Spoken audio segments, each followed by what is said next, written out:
Public Library and the Civics Academy. My name is Laura Grube, and I'm a professor of economics and business at Beloit College. We're delighted to have you here today for a presentation from the president of the Wisconsin Policy Forum, Jason Stein, and also Deputy Research Director, Sara Shaw. Wisconsin Policy Forum is a nonpartisan, independent, statewide policy research organization with offices in Milwaukee and Madison. Jason and Sara will be sharing with us a data tool that they've developed to illustrate key educational indicators for the School District of Beloit, and importantly, 2 comparison groups. Those comparison groups are nearby districts, and then also districts in the state of Wisconsin that are like Beloit in terms of student demographics. And this data comes from the Department of Public Instruction. The mission of the Civics Academy is to inform residents about their local government and community, and in turn support positive change in the city of Beloit. We hope that this tool will make it easier for community members to access information about the school district and area schools. Before I turn it over to Jason and Sara, I want to thank the Hendricks Family Foundation for their support of the development of this data tool, and the State Line Community Foundation for sponsoring the lunches today. And I'm told that the lunches were prepared by the group that is going to be running the cafe. So that's your preview. Please consider joining us next month on Wednesday, February 18th. We will have a presentation from our new police chief, Shanella Stewart. So please join me in welcoming Jason and Sara.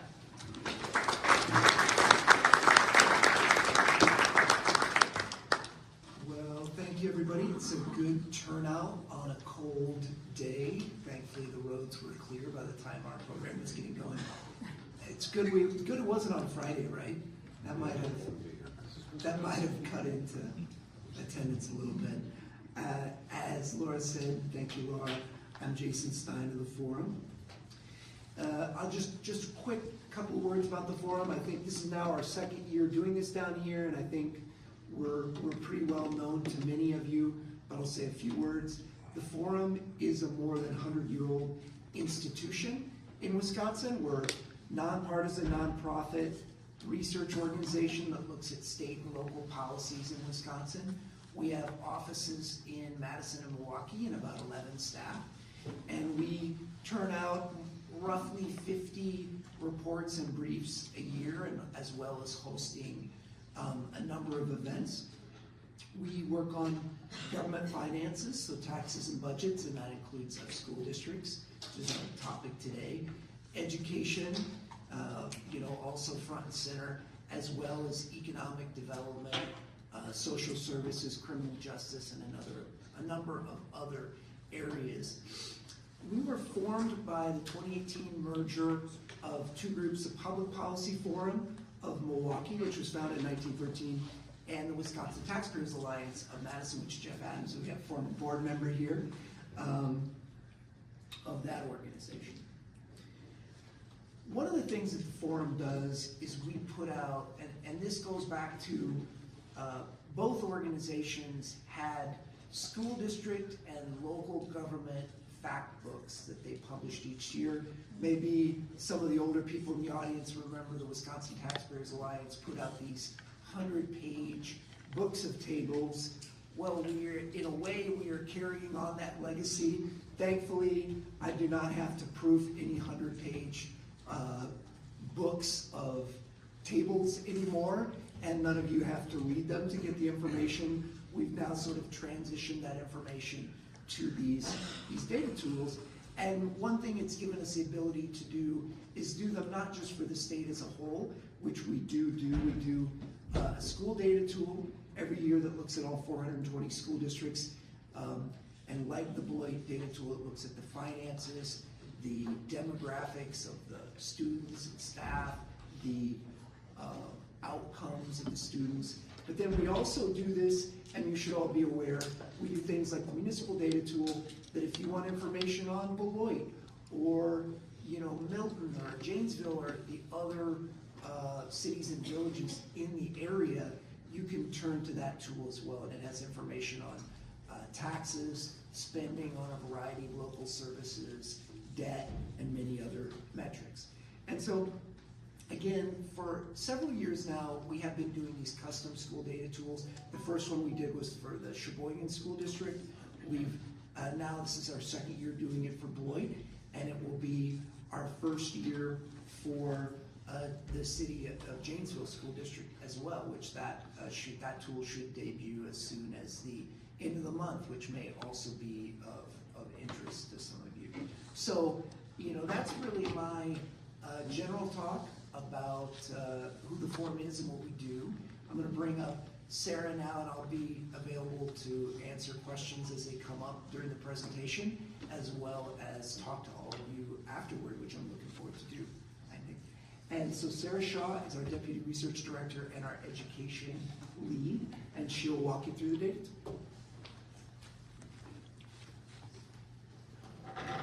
Thanks so much, Jason. We're really excited to be here with you all today. It is a pleasure at the state level to be able to look at data across the board and be able to reflect it back to a community, and then be able to hear in turn what we can't see in the numbers of what's going on the ground. So I'm going to go through the presentation today, start with a little bit about the origin of the tool and where you can find it, and then go through some of the key findings that stood out to us as we look at high level what are key indicators for the school district here. And then we'll open it up for Q&A to be able to both hear from you in terms of things that you've noticed on the ground and questions that you might have about some of our findings. Last time I was here, I was very pregnant, so maybe. So the School District of Beloit data tool, as Jason said, this is one of a number of tools now that we prepare for school districts around the state. And the origin story here really came in the form of what would be valuable to have as a common source of information that is trusted and can ground community conversations. And there was a real interest in being able to look at two different peer groups, which Laura mentioned. On the one hand, local peers, the districts, and in one case, the Lincoln Academy as a charter school, as other schooling institutions that vie for Beloit's children and also Beloit's teachers in many respects. So that's one peer group here. And then the other is statewide peers. What are districts around the state that have key similarities to Beloit, where it becomes a little bit more of a fair comparison when we're looking at district finances or when we look at student achievement, things of that ilk. So this tool, and this is unique among the data tools that we produce, actually allows for looking at both of those peer groups. And I'll refer through the presentation to some of those comparisons between the two. The different categories that we look at, and I'll pull this up on the screen as well for us to look at it live, but we're looking at who are the students, so student demographics, who are the teachers, that's not only teacher demographics, but also things like salary and benefit information, years of experience. We've done an extensive report on teacher turnover that we've updated each regularly. That's reflected here, what's the movement of teachers in and out of the district. District finances is a very popular one where we look at revenue and expenditure data for districts. Student participation covers things that reflect a student's experience in the school. That's going to be your graduation data, dropouts data, also attendance and absenteeism.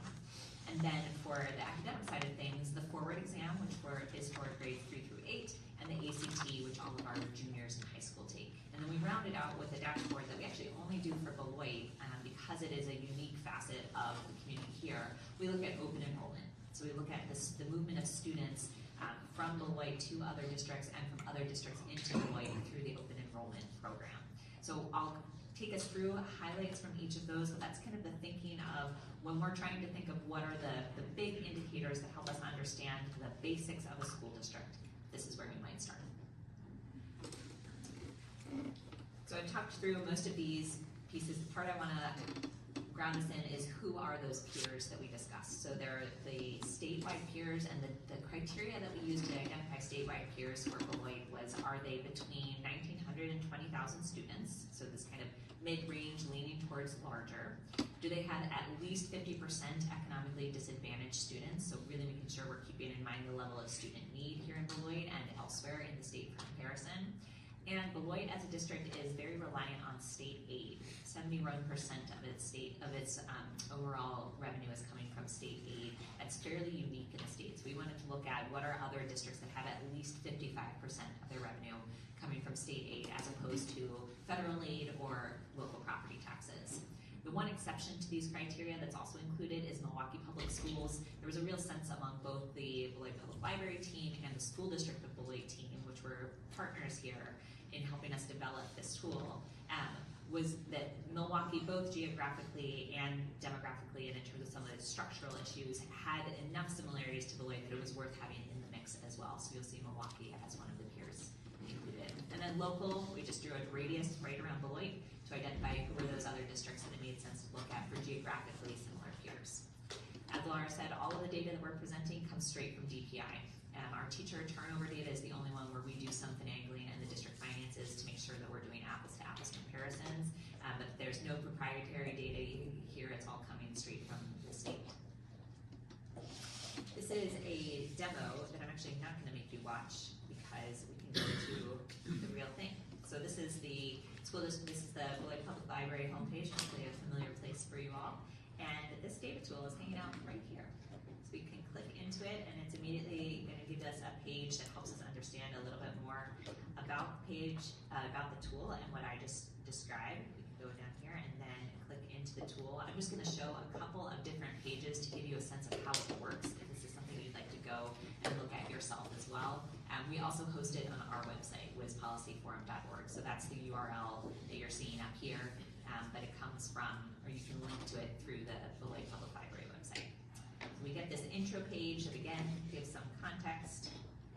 Click to enter, and then here are all of those different categories that I described. We'll take a look briefly into student demographics just to get a sense of how it's laid out. So every page is going to have a blurb that gives you just a little bit about both the metric and a key finding related to it. There's going to be a main graph that shows the history of that metric over time. So in this case, it's the number of students in the School District of Beloit who are enrolled. We will talk about how that number has been declining over time. Tooltips, when you hover over, give you more information about each of the data points, and then you can use these buttons on the side to look at different cuts of it. So for example, if we wanted to see the percentage of English learners, I'm going to click on English proficiency, and the bars will change to show me over time how we have a general trend toward a higher percentage of English learners in the district. You can click on any of these other ones to find similar cuts of data. Then up at the top, I have the choice to either compare statewide peers or local peers. You can go back and forth between the two. So if I click onto the statewide peers, I'm still looking at English learners. You can see here's that list of statewide peers down at the bottom, and I can see, all right, Beloit has of its statewide peer group, the second highest percentage of English learners. That might be different depending on which cut I were to look at. I can also go and look at local peers and see actually similarly. So amongst the local peers, Beloit also has the second highest share of English learners. Note that this is all percentages rather than straight enrollment to give a fair comparison in between districts. So that's the basic functionality of this data tool. This gets repeated in page after page, where you come in and you're going to default to seeing a history of the district on that metric. You can look at different cuts of the data along the side and then use those top two buttons to see what is that metric for the statewide peers and the local peers. I'll give one other example. If we go into the ACT and want to be thinking about what's the academic comparisons here. So there's lots of different options in here. All of the different cuts of data that we saw in student demographics, in addition to different subject areas, or this composite score is what it defaults to. So we can see over time somewhat of a decline in the ACT score within the School District of Beloit, again hovering over to get any of those individual data points. Again, the blurb that gives us some information about that data point and the ability to click on the statewide peers or the local peers. One other note on the peer comparisons is that while the page that just shows Beloit is going to show over time, when we go and look at the statewide peers, it defaults to whatever the most recent year of data is. So in this case, this is the 24-25 school year, showing what those scores were for the ACT across the peer groups. So much for the basic functionality. I invite you all to take a look at it yourself if there are any of these main metrics that you want to spend more time with, but we're going to spend the rest of our time together looking at what we're some of the key takeaways as we reviewed the data that got updated for this latest release. I'm going to go in order of what's here on the screen, so it's not necessarily in the order that might tell a story, but I'll try to connect some of the dots as we go through to see how some of these metrics really relate to each other.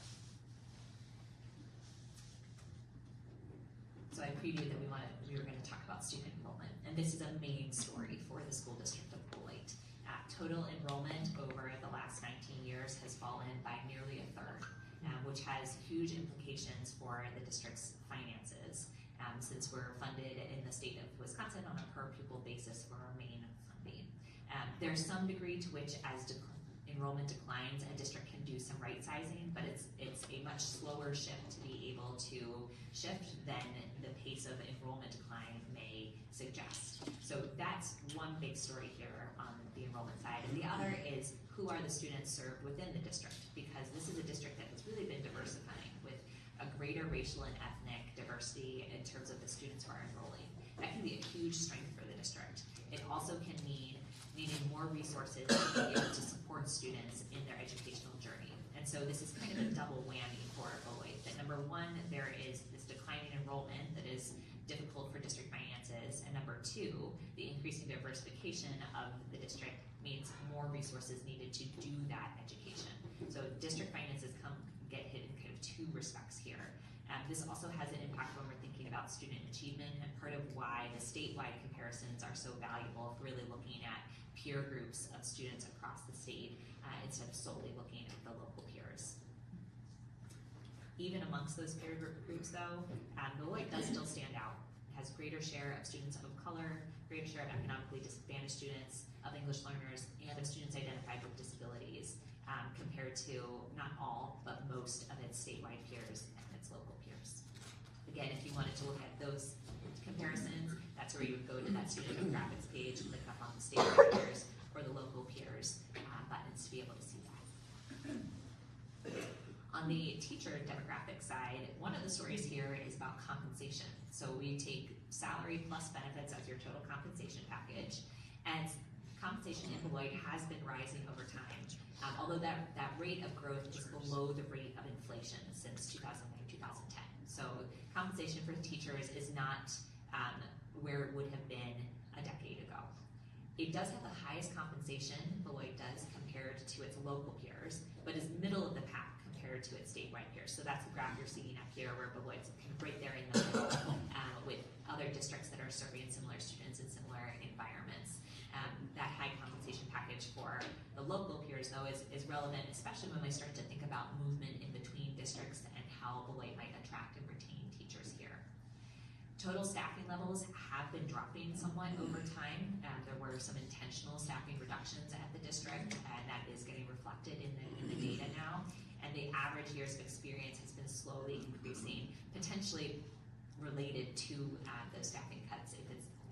This is where I can see at the statewide side, but those who are working here would know better, is that something related to younger teachers perhaps no longer being with the district, and so your average years of experience go up would be one way in which that could happen. One advantage that Beloit has compared to peer districts is that it has a greater share of teachers of color than many of its local and statewide peers. And there's decent research suggesting that the more that your teaching demographics reflect your student demographics, the greater advantage for students. So that's something that Beloit has really going for it as a potential strength to harness. When we look at teacher turnover and thinking about that demographics and compensation piece, there's a few different ways we can look at this. We can look at teachers who move into Beloit from other districts versus teachers who move out. We can look at when teachers leave Beloit, are they leaving to other districts, or are they leaving because of retirement or resignation or going to another job entirely? For that moves in versus moves out, where there's moves in between districts, the School District of Beloit loses more teachers to other districts than it gains for them. I'm going to look at my notes as my cheat sheet to find out by what degree. I want to say it's 2% versus 7%. Let's see if I've got that right. Yes.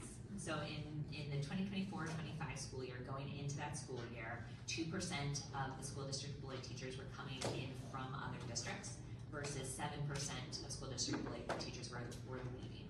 So there's a net exit rate here as opposed to a importantly, though, is the second bullet point, which is when the School District of Beloit is losing teachers, far more of them are not going to other districts. They're just leaving the public school classroom altogether.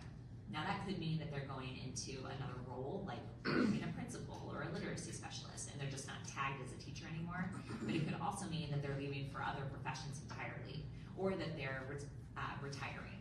So that percentage, we had 17.5% of School District of Beloit teachers coming into the 2004-2005 school year were leaves, what we call leaves, rather than these moves. That's quite a difference. You know, remember, 7% were leaving to go to other districts, but then the 17.5% were not going to other districts, they were just leaving the Wisconsin public school classroom altogether. So that's a key piece for Beloit officials to be thinking about, is if we're trying to attract and retain teachers, there is loss to other districts, that is a real threat, but there's also a lot of teachers who seem to just be leaving entirely. The total turnover rate in Beloit, this spike in the 2022-23 school year, that happened across the state. Part of what's concerning is that the rest of the state then went down in the next 2 years. Beloit, you'll see, went down in 23-24 and then went back up, and nearly back up to its peak rates in 22-23. So there's something going on there of how do we attract and retain teachers that is distinct from what the rest of the state is experiencing. And that rate of total turnover is the highest amongst both local peers and statewide peers. District finances is a big one for every district in the state, particularly the majority of school districts in the state are in a declining enrollment phase. It's happening more extremely in Beloit than it is elsewhere, but many districts are contending with how do we handle declining enrollment. The School District of Beloit's revenue limit, which is the source of the majority of its revenue, the combination of property taxes and then general school aids, is below the state average, below all of its state peers, and toward the bottom of its local peers. So in terms of the amount of money that Beloit has to be able to educate its children, it is less than what we see state average, less than what we see compared to statewide peers, who you'll recall are those who are serving similar students, and near the bottom of local peers. Now, in that mix of the revenue limit, which is made up of property taxes and state aid, the School District of Beloit does receive much more in state aid, which then allows it to levy much less in property taxes than both the state average and nearly all of its peers. And that's even with the recent tax increases, which we will talk more about in a moment. So if we look at the graph, this is where you can see that property tax revenue. The black line is your statewide average. You can see it is quite a bit higher than the blue bars showing the operating property tax of Beloit over time. Now this is operating property tax. This is not including debt service or capital or things like funding community spending, but these are the dollars that are unrestricted going toward students' education.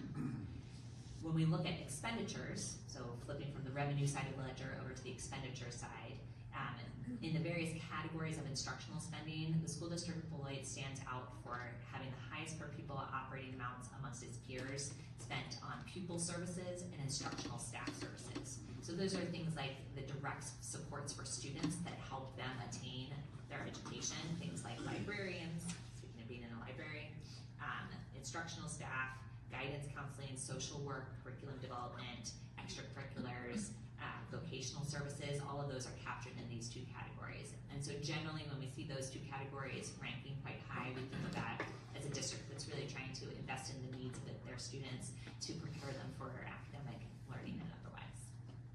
We'll spend more time here on this district finances piece to understand. You'll see our data here only go through 22-23.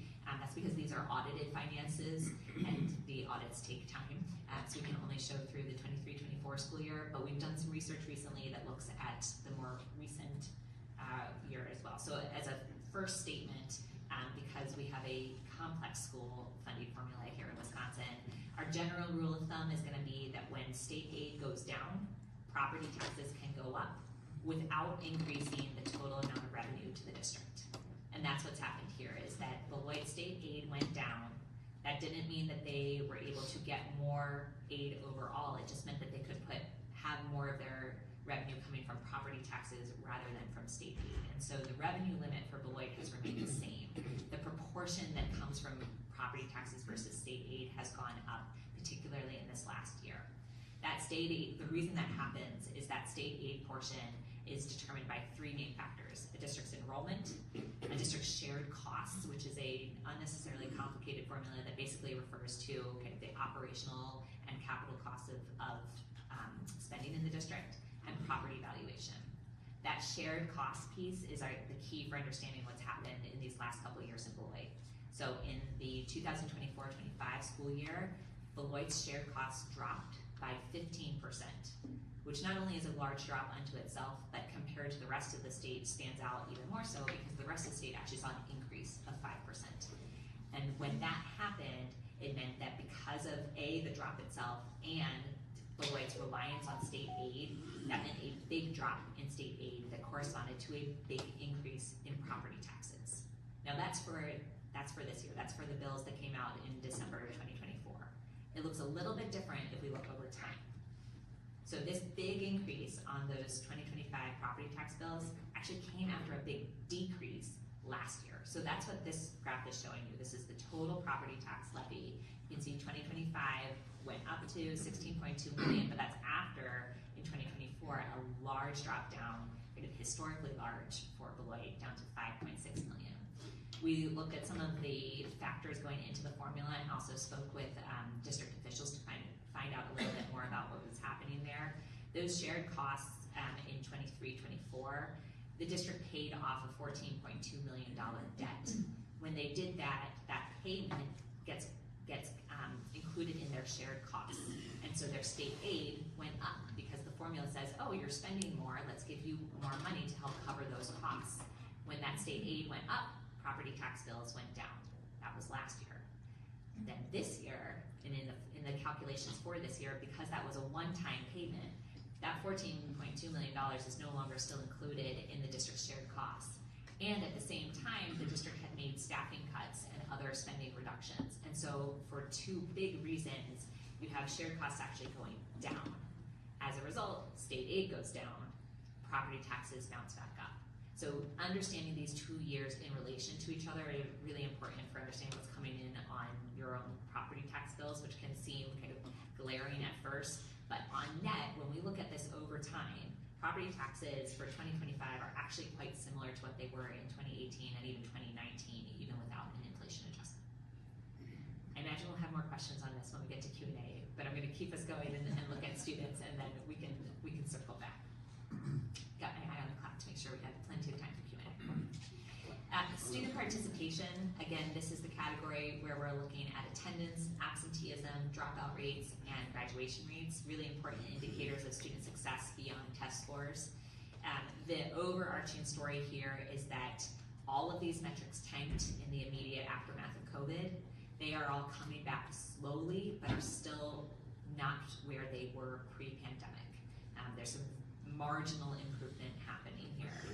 Even with that, so to look at the graph, this is showing the chronic absenteeism rate. Absenteeism is an issue across the entire state. You can take the shape of this graph and apply it to nearly every district and see the same thing, where it goes up in a really steep spike and then is slowly coming down, but remains above those pre-pandemic norms.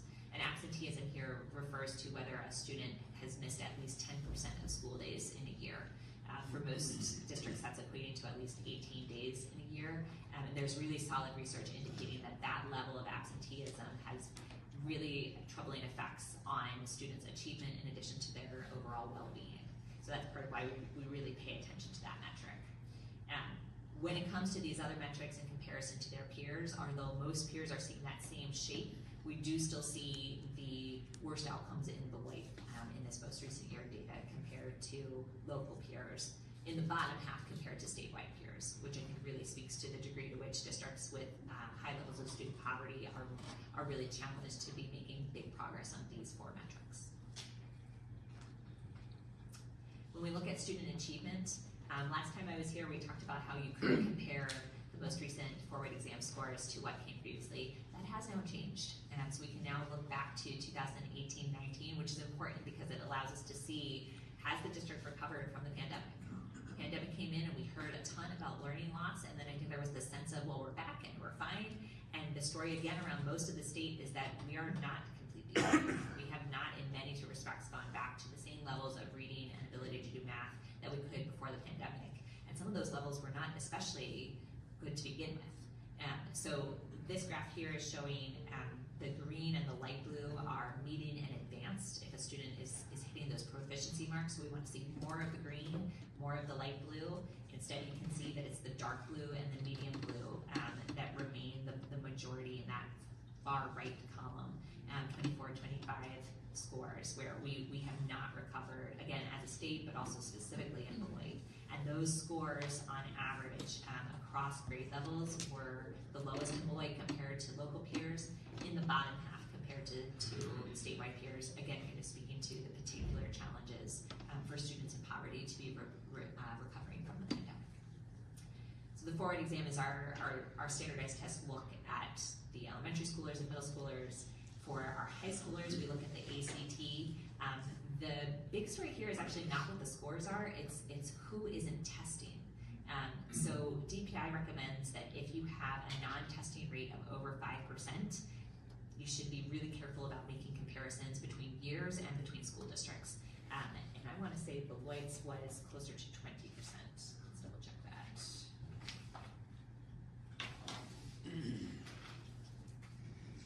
I lied, 16%. It was 20%. It's come down. So that's good news that we're having more students participate in this test. It's what allows us to see what is truly happening at the district level, but it's still much higher than that 5% threshold. So I show this with a grain of salt. I think it is still useful to be able to see, but really what we want here is higher participation to be able to have greater visibility into how students are doing, both longitudinally over time and in comparison to their peers. One particular note here that's interesting is there is markedly higher college readiness. So ACT has college benchmarks that they use to say, are you ready for college level coursework? And for English and reading, we're looking at 12.5% college readiness, 8.9%. It's almost half for math and science. So math and science both had 4.7% college readiness. All of these metrics are low, but it's striking how much lower it is for math and science, or you can say how much higher it is for English and reading. We want to be looking on the bright side here. So something for thinking about where is there need for more intensive support and potentially other interventions in those subject areas. The final page that we have on the district's dashboard, and then we'll open it up for questions, is open enrollment. And I mentioned that this is a page that none of our other districts have requested. It was one that was really specific to telling the Beloit story. And this is the open enrollment program. We hear a lot about school choice in Wisconsin. We think perhaps of charter schools or of private choice program schools. Open enrollment is actually the largest school choice program in the state, where parents can opt into sending their child to a different public school district. The districts can determine how many students they want to take, particularly related to whether they have both room and services available. Transfers out of the School District of Beloit and into other districts have increased, or there was one year where they stayed the same in every single year since 2005-2006. So when we talk about that declining enrollment, for many districts around the state, that's really tied to birth rates and net migration. Those are in play in Beloit, but open enrollment also plays a really big role in families who live here but are sending their children elsewhere. This was also the most negative net transfer rate. So if I take transfers in and subtract transfers out, leaving me with the lowest number for Beloit amongst its statewide peers, and the second most negative amongst local peers. So the graph here is showing you the local peers. And the Parkview actually has more transfers out than Beloit does. Their dark blue bar goes further, but they also have more transfers in. And so their net transfer rate is higher than Beloit's, where it's just a few students who are transferring out and many more, a few who are transferring in, many more who are transferring out.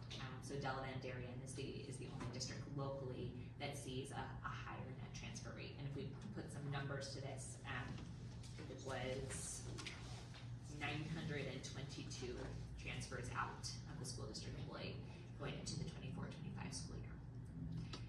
This is a big picture for Beloit. We put this together with what we understand about overall enrollment decline, overall diversification of the district, very high teacher turnover, a spike taxes, but overall still quite low compared to the rest of the state.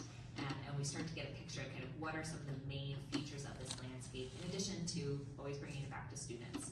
We have not recovered from the pandemic, not when it comes to involvement of students in the schools, nor when it comes to their academic outcomes. And we're really looking forward to these data continuing to drive conversations around what can and should happen to be able to better support not just the district, but specifically students. So that is where I will pause us and open it up for questions. Jason can join me for any questions that you all may have or comments related to your experiences as committee members and folks involved in the district.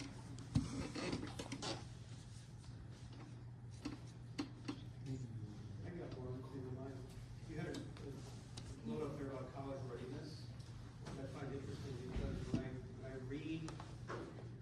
when I read about college kids, it's like 83% need to take remedial courses. You're telling me college readiness, we rank high. So it seems like those two things don't go together to me. How are we rating college readiness versus what's actually going on, not nationally as well? It's not an issue here locally. And I wouldn't say Beloit ranks highly. No. And maybe what you could do is actually call up the tool and show him the, let's actually do a peer comparison. So I mean, Beloit would, rank relatively low.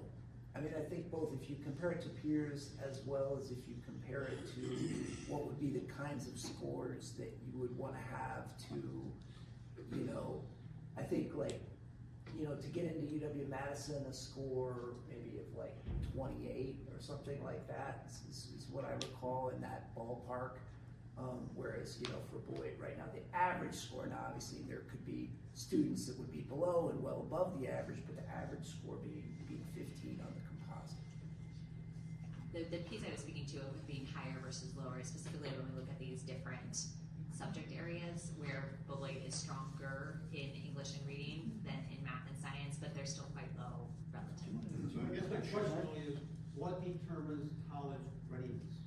Oh, That's the overall. question. Sure. So the ACT defines its college readiness, which is based on what they see of the scores of students, what grade students are getting once they go into their freshman year of college, and they kind of backwards map from there. So that's not a calculation that happens at our end or at the DPI level, but it's theoretically based in many, many years of data that they have of where are students going after high school and into college. And it's essentially benchmarked on a certain portion of students being able to, who meet that ACT benchmark, being able to succeed in college and getting grades of a certain threshold in that. And I think, we have that in I believe, in the methodology section of like what the definition of that is.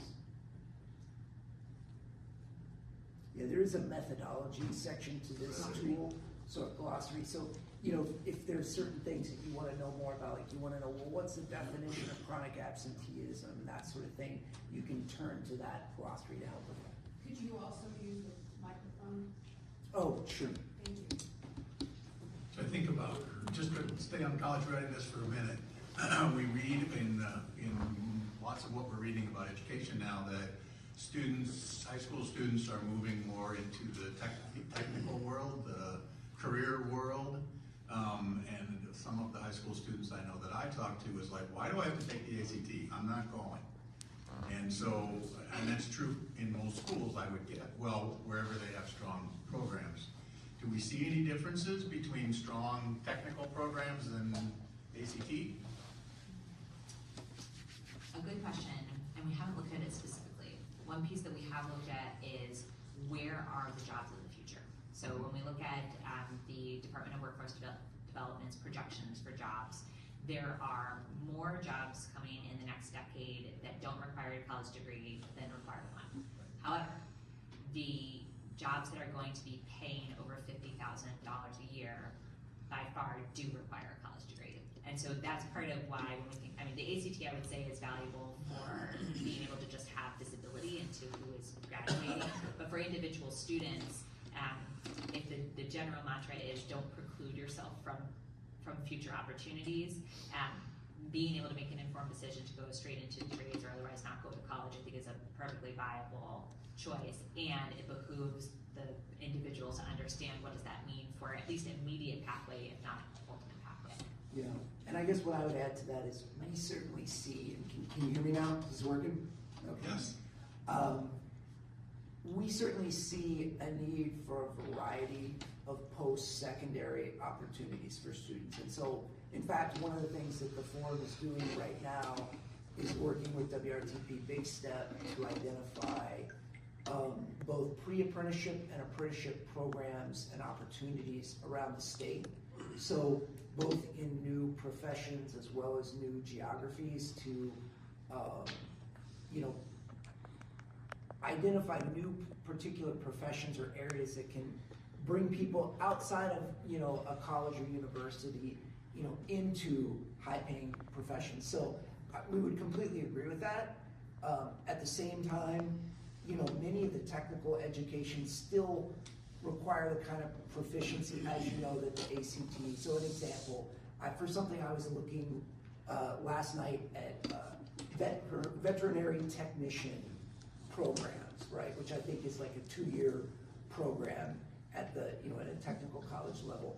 But, the student for that has still got to have certain English, they've still got to take certain science classes. So, although they may not need to be at a level where they would, be able to do a pre-law program at Marquette University, but, they still also have certain academic benchmarks that they need to meet. So I think for that, I think that was more of a devil's advocate question but I think, that's what we would point to why it's still worthwhile when you're looking at your school as a whole to see what those metrics are.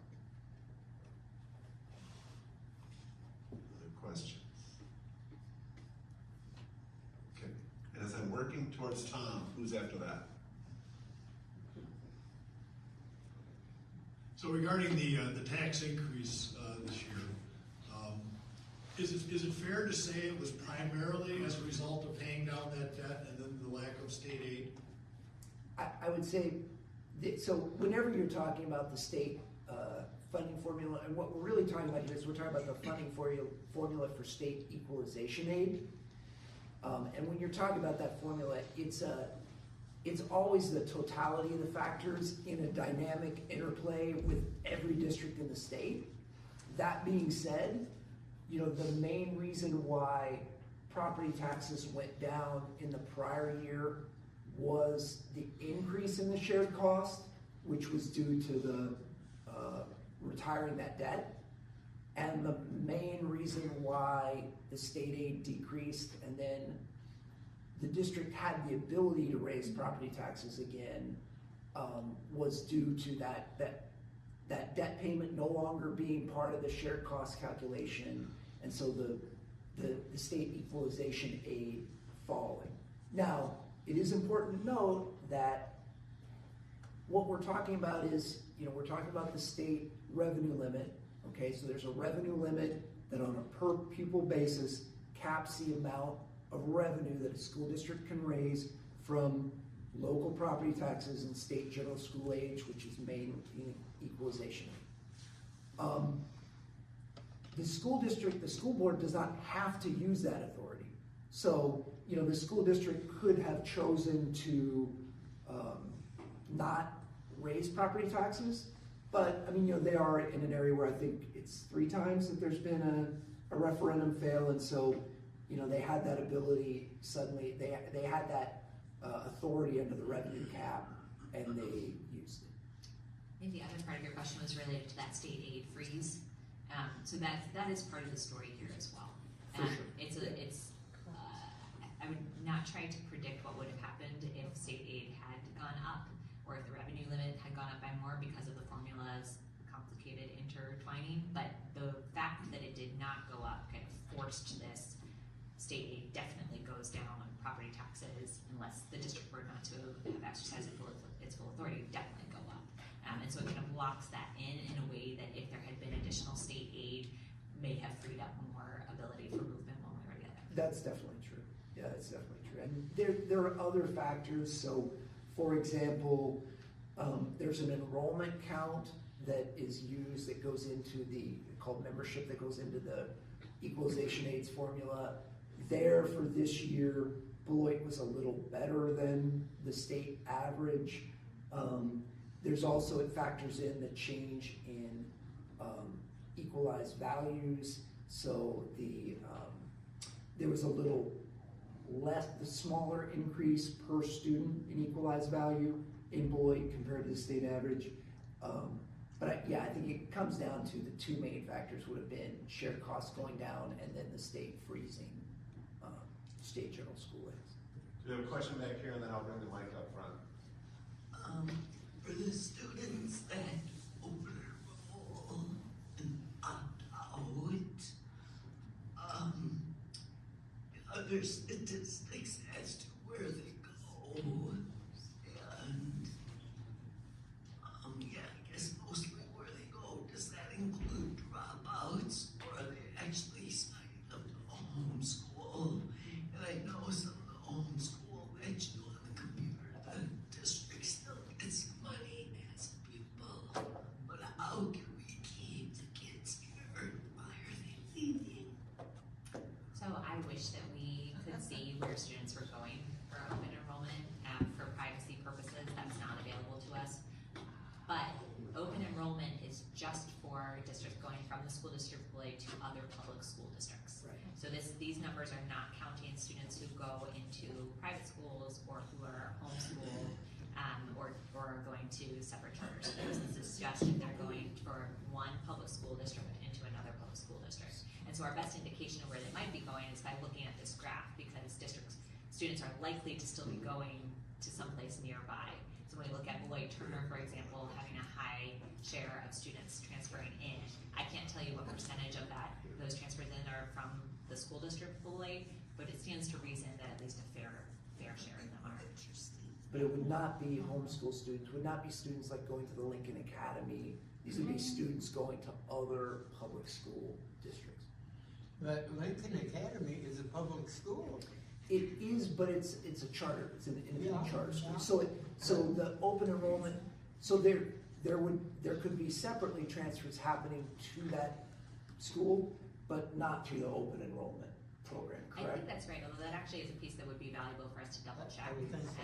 Because I do recall, at least in Milwaukee, there was a case of students who were coming into, it got logged as an MPS transfer in, but it was actually going to the charter school with an MPS. So I'm gonna mark that as something for us to know. Yes, agreed. Agreed. That would depend if they're an instrumentality or Lisa was gonna non-instrumentality. speak to that. The Lincoln Academy students are not included in these open enrollment numbers. It's different in Milwaukee. Right. Charter law is different in Milwaukee. But Right. The district essentially counts Lincoln Academy students first.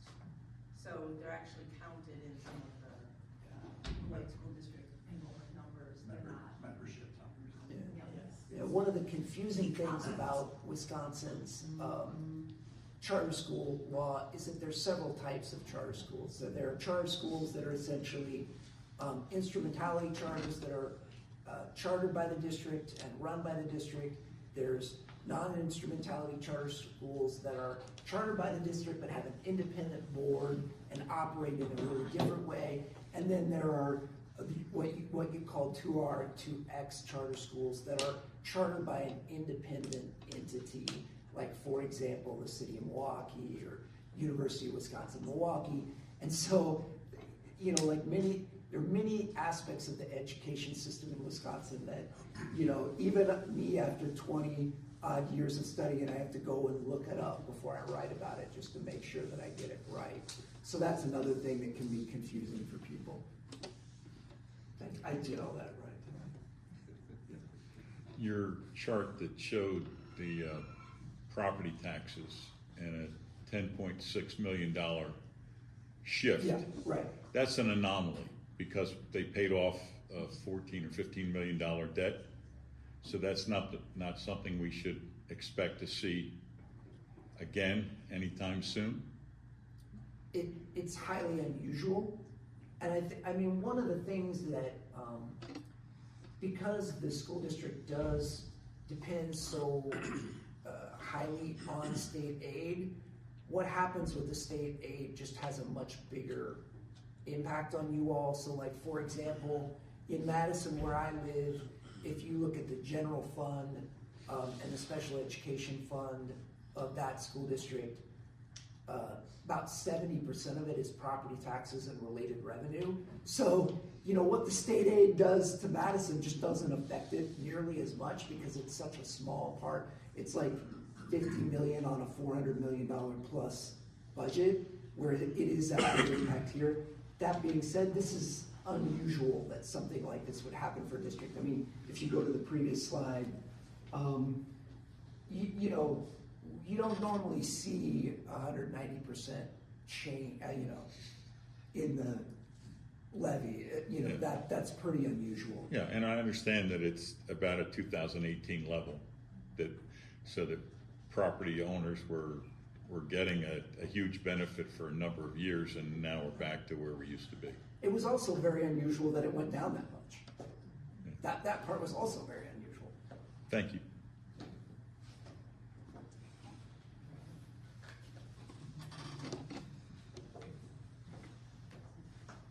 Thanks for being here. You guys are uniquely situated to tell us the global trend on how the state's doing against its peers in the Midwest. I mean, what is going on with the level of school spending, which we're so dependent on here in Beloit? What is the trend as it relates to versus our peers, our Midwest or whatever? I can speak to that, and Sarah can jump in. You know, the Wisconsin has gone from being, you know, within the top 10 on a state and local spending per pupil on education basis in the, you know, let's say 20, 25 years ago, to now being below average. And we have done research on that, and I'll let Sarah call it up. You know, really that is related to the trend where we were 20, 25 years ago, also in the top 10 states for state and local taxes, and now we're also below average on that metric. And, you know, when you think about state and local taxes, what is the number one thing that they get spent on? It's K-12 education. So, you know, if you're gonna have that much of a change in state and local taxes, you're also gonna see some related movement in terms of what you spend on education. And, go ahead. Yeah, so this was a piece that we did fairly recently, although the data as available from the feds only take us through 2023. But in the chart, Wisconsin is the red circles. You can see in 2022, which is the earliest data set that we have for this metric, amongst our Midwestern peers, we were spending the most per pupil, and that has steadily fallen over time. So Iowa has been at the bottom of this group of 5 throughout, but Wisconsin is now just above and has remained there the last couple times that we've taken a look at this data point. And that's true if we look nationally as well. So figure 1 gives the national perspective, where you can see Wisconsin was above average for spending all the way through around 2014, 2016, and then we crossed that midway mark and have not gone back. And in fact, this is all adjusted for inflation. The US average continued going up in these most recent years, and Wisconsin actually ticked down from 2022 to 2023. The biggest single change that contributed to that was when Act 10 passed in 2011. This was the legislation that repealed a lot of collective bargaining and also required local and state workers, including school districts. It led to them paying more for their pension and healthcare benefits, and they're contributing more for those, and their take-home pay decreasing. During the 2000s, Wisconsin had similar salary levels for teachers to national averages, but much higher, benefit levels. And so Act 10 sort of brought those benefit levels more into line, and now it obviously affected take-home pay as well. So it's not as if it didn't affect total compensation, and they didn't have an effect on teacher retention and so on. But that was the big change that lowered our per pupil spending, and you can see it in that graph right there in the 2012 when that light blue line falls sharply. And then, you know, since then, you know, there have been policies like revenue limits on schools, and those have been, up until recently, kept pretty tight. And so that's been another factor that has contributed to us lagging a little bit on spending on education in the nation. One factor that's pushed against that would be local referendums. So a number of, you know, school referenda have passed around the state. If those had not passed, that blue line would be probably somewhat lower than it is. And this piece, for anyone who wanted to look at it more, is up on our website. You go over to research and education. It has all of our education pieces. Some of them are also hiding under government finance. But this particular one is under education, and it's got this title related to the national average. And on Friday, we'll put out a brief showing that our state and local tax burden is at about the lowest level that it's been in the data that we've kept going back to 1970. And a big part of why that has to do with the education spending we just showed you. So we try and be transparent about both sides of that. Kind of quickly take us back to the shared revenue, the locked-in piece that we all face, that state pays some, taxpayers state pays some, and you want to try to get to that, or most people do. If school boards are in a tough place, because if they are at a point where they could hold it below, they lock that in almost forever. And the state assumes you don't need it anymore. And so the school board has to sit and say, are we never going to use it? What do we do with this? And particularly when you're at a place where we're trying to educate diverse populations, it's very hard to say we're not going to need that forever. And so that's a factor that any of the school boards in the state have to play with that game that's being played with funding. And we're seeing, I think it's still the same. we're seeing many school districts choose to exercise that full authority. Yeah. That when state aid was frozen, that this conversation was happening across boards of education in the state. Do we levy up to our full amount? And largely the conversations that we've heard happening are centering around the effects of inflation and still recovering from that coming out of the pandemic, needing to attract and retain teachers, the expiration of the federal pandemic aid, and then the continued declining enrollment that many districts are experiencing. Could you show them figure 1 on the property tax focus that we did in December?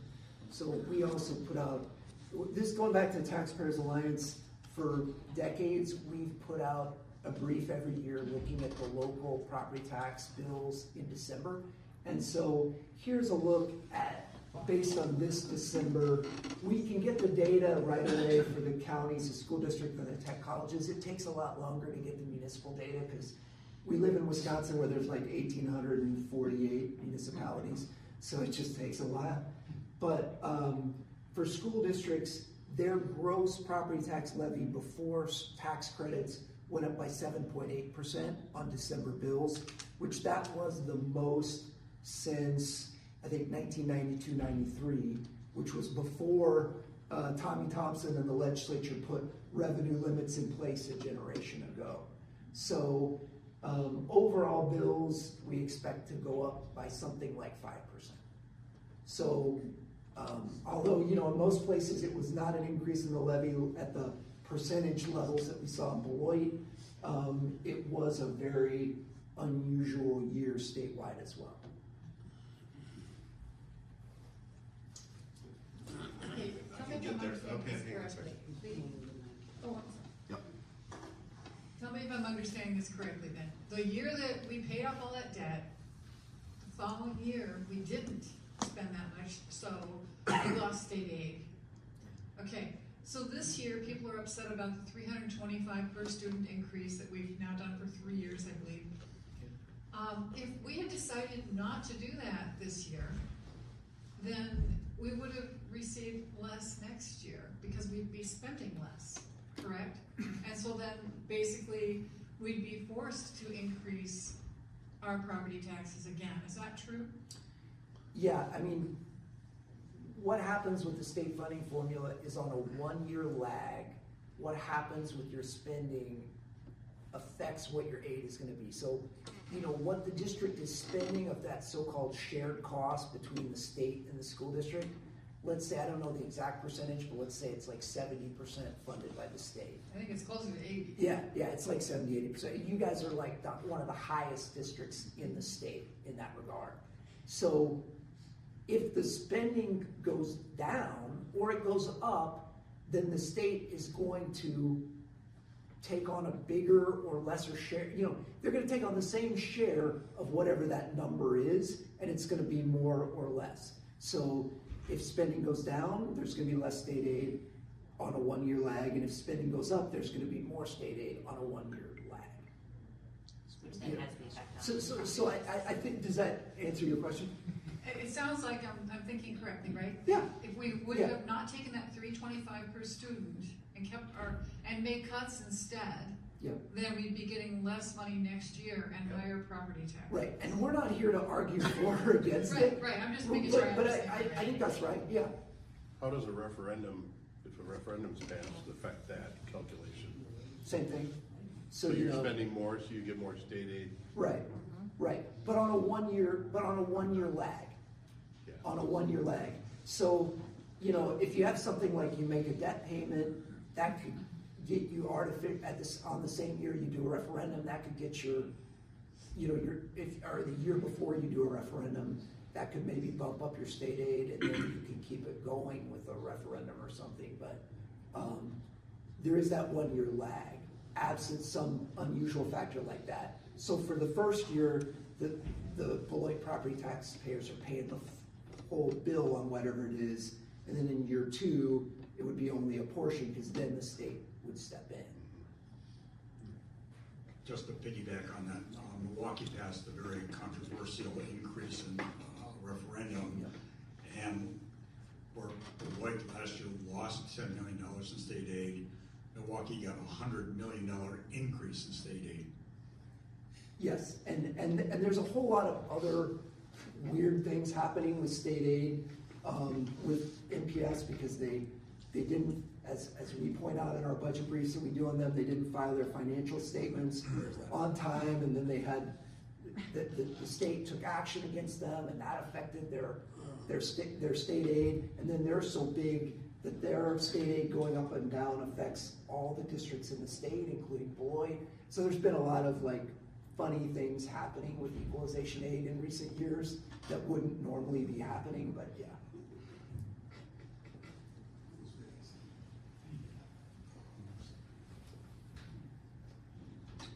Thank you. It's my understanding that the state of Wisconsin also is obliged to assist the local school districts with respect to special needs students. Yeah.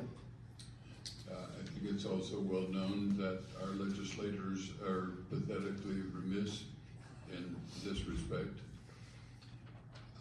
With respect to Beloit specifically, what has been the situation with respect to the amount of money that the school district has to spend for special needs in terms of the long-term trend, also in terms of the comparisons to other districts that are comparable or local, and also the number of outrights of students who are being covered here in the Beloit school system, basically by taking money out of their general budget.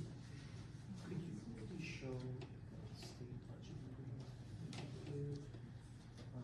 So I'll show you, I think, you can maybe start out by showing a chart of the state aid special education. So, that would wrap up. So I'll show you, we analyze the state budget when it comes out every year, and then when we analyze the governor's budget, and then we analyze the final budget. So this would have come out in about July, and this looks at the final budget. And so here's a look. We talked about the freeze in state funding. So the dark blue lines there are general school aids.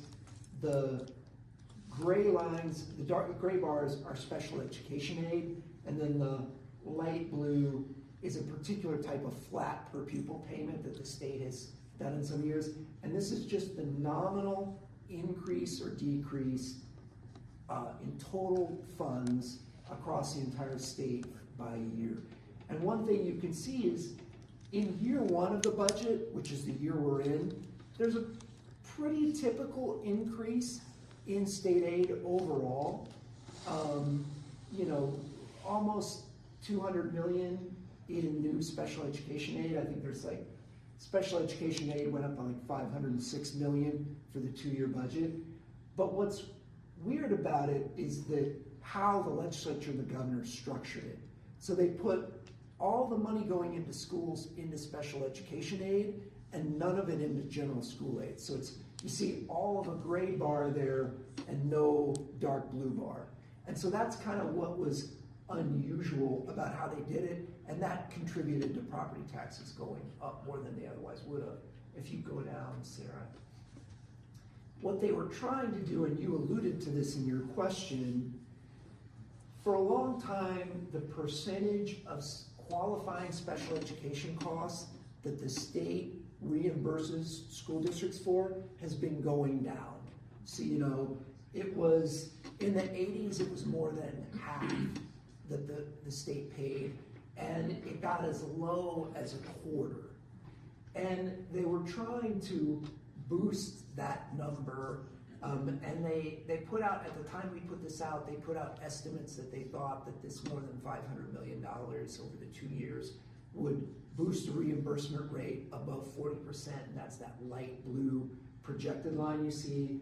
Now, in fact, Sarah, Sarah can tell you, it did not come out that way. It's less than 40% is going to be the actual reimbursement rate. Do you want to speak to that? I think right now estimates are around 35%. Do you have Beloit data? So that's what I was going to speak to. We don't have specific to Beloit data. What we do have is being able to look at what is the percentage of students within the school district of Beloit who are identified with disabilities. This reimbursement rate is going to apply regardless of the district. So it's whatever those costs are for those students. And for a district with Beloit that has seen an increasing share of students identified with disabilities, that means that those special education costs are going up, but only being reimbursed at this level. So that's available within the data tool. But we know that Beloit is above the state average in its rate of students with disabilities, right?